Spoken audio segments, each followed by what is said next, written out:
কলকাতা শহর। বলেছিলাম এটা একটা আজব শহর। সত্যি এটা একটা আজব শহর। উঁচু উঁচু দালান কোঠা, নিত্য নতুন মানুষ, নতুন নতুন গাড়ি, নতুন নতুন রাস্তা, নতুন পরিবেশ, নতুন আবহাওয়া, সব কিছুই আমি নতুন দেখছি। কারণ আমার প্রথমবার ভারতে যাওয়া। ছোটবেলা থেকে কখনো ঘুরতে যাওয়া হয়নি, সেটা অনেক কারণেই হয়নি। ফ্যামিলির ফ্যাসিলিটিস ছিল না সেরকম। তো এবারেও ভারতে আসার একটা কারণ ছিল, মা একটু অসুস্থ থাকার কারণে ভারতে এসেছিলাম মাকে নিয়ে ডাক্তার দেখাতে। তো প্রথমবার এসেই আমার দাদা ছিল মাসির ছেলে, তার জন্যই কলকাতা শহরটা একটু ঘুরে দেখতে পেরেছি। না হলে হয়তো ওই এসে গণ্ডির মধ্যে থেকেই চিকিৎসা করিয়ে নিয়ে আবার চলে যেতে হতো নিজের দেশে। তবে আমার মতে আমি প্রত্যেককেই বলবো, জীবনে কি হবে না হবে এটা চিন্তা না করে সময় থাকতে ঘুরে বেড়ানো অত্যন্ত দরকার। কারণ মানুষ যত বাইরে ঘোরাঘুরি করবে, যত বাইরের মানুষের সঙ্গে মিশবে, ততই তার জ্ঞানের পরিধি বাড়বে।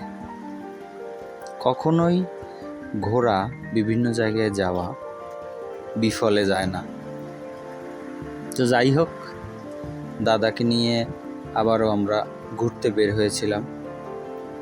আমরা প্রতিদিনই যখন বের হতাম বিকেলে একটু না একটু বৃষ্টি হতো, কারণ আমরা ওই বৃষ্টির সময় ইন্ডিয়াতে ঘুরতে গিয়েছিলাম।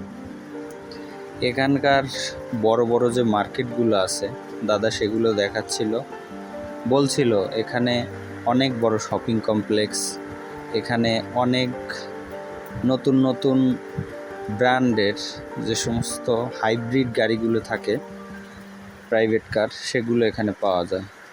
আর আমরা যে রাস্তা থেকে যাচ্ছিলাম, এই সামনেই আপনারা দেখতে পাচ্ছেন, এটা হচ্ছে মেট্রো স্টেশন ছিল। কিছু দূর যাওয়ার পরপরেই এই মেট্রো স্টেশনগুলো দেখা যেত। স্টেশনগুলো এতটাই বড় ছিল যে অনায়াসেই কয়েক হাজার যাত্রী এখানে দাঁড়াতে পারবে। মেট্রো স্টেশনের নিচেই আবার বড় রাস্তা, 4 লেনের ছিল, পাশেই আবার শোরুম ছিল। আমরা যাচ্ছিলাম তার মধ্যে দিয়ে। সিটি অফ জয়, নাম সিটি অফ জয়, এমনি কি রেখেছে সিটি অফ জয়। শোরুম দেখুন, শোরুম গাড়ি দেখুন, আস্তে আস্তে যাই। হ্যাঁ, আস্তে আস্তে।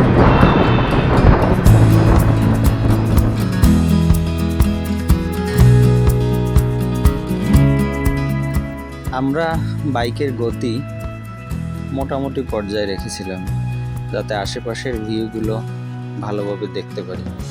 সবগুলো জায়গায় তো গিয়ে ঘুরে দেখা পসিবল না, তাই গাড়িতে বসেই দেখছিলাম সব কিছু। চলেন দুই গাড়ি কিনে নিয়েছি।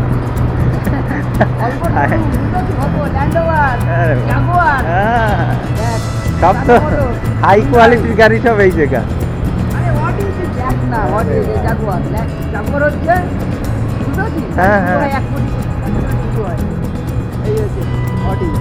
কলকাতা। আমি এখান থেকেই কিছুটা দেখতে পাচ্ছিলাম যে সব ধরনের বড় বড় ব্র্যান্ডের গাড়ি এখানে পাওয়া যায়। দাদা কিছু গাড়ির নাম বললো আমাকে, যেগুলো আসলে সব হাই রেঞ্জের যে গাড়িগুলো সব এইখানেই পাওয়া যায়। আর আমার ডান পাশে হচ্ছে মেট্রো যায় যেখান দিয়ে, সেটা তার নিচ থেকে আবার গাড়ি যাচ্ছিল। রাস্তাটা একদমই পরিষ্কার বলা চলে, কোনো ধুলোবালি নেই।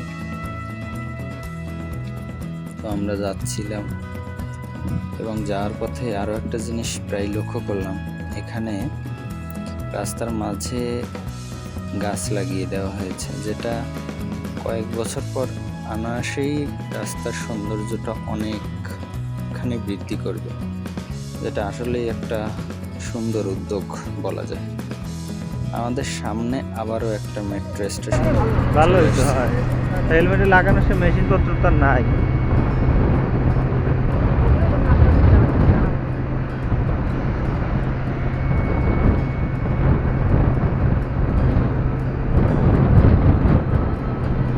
এটা হচ্ছে শেষ, ফার্স্ট শেষ এখানে।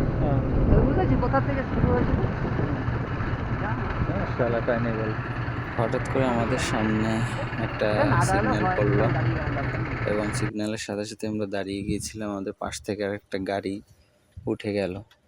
দাদাকে বলছিলাম যে দাদা, আমরা তো নিয়ম মানলাম, ওই যে যে নিয়ম মানলো না তার কি হবে? তো দাদা বললো এখানে সব অটোমেটিক সিস্টেম, যদি নিয়ম ভাঙে ওইখানে সিসিটিভি ক্যামেরা দেওয়া আছে, ওটার থেকে ওই গাড়ির নাম্বার প্লেট সংগ্রহ করে অটোমেটিক্যালি কেস ওনার নামে ফোনে চলে যাবে। এর জন্য এখানে ডিসিপ্লিনটা, এখানের আইনটা আমার কাছে খুব ভালো লেগেছে। দাদা প্রত্যেকটা জায়গা এবং প্রত্যেকটা শপিং কমপ্লেক্স বড় বড় এবং যেগুলো দেখার মতো জায়গা সবগুলোই আমাকে ডিটেলস বলছিল এবং গাড়ি চালাচ্ছিল।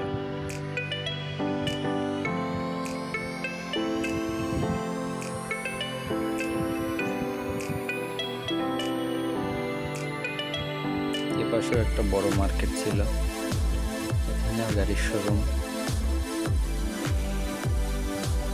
এটা মেট্রো স্টেশন, মেট্রো স্টেশনের দুপাশ থেকেই ওঠা যাচ্ছে। প্রচুর পরিমাণে নতুন নতুন কনস্ট্রাকশন হচ্ছে এখানে, নতুন নতুন শোরুম হচ্ছে। আর সব থেকে বড় ব্যাপার হচ্ছে দূর থেকে, আমি জানি না আপনারা দেখতে পাচ্ছেন কি না, এটা হচ্ছে ভারতের আরেকটি সুন্দর জায়গা বলা চলে, যেটা দেখতে অনেকেই দূর থেকে এখানে আসে।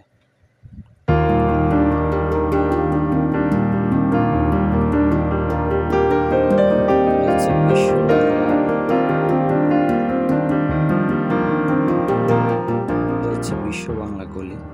আমরা এখানে বাইক রেখে কয়েকটা ছবি তুলে তারপর আবার এখান থেকে রওনা হলাম। এই জায়গাটা দেখতে বাংলাদেশ থেকে অনেকেই আসছেন, অনেকেই চিনবেন জায়গাটা।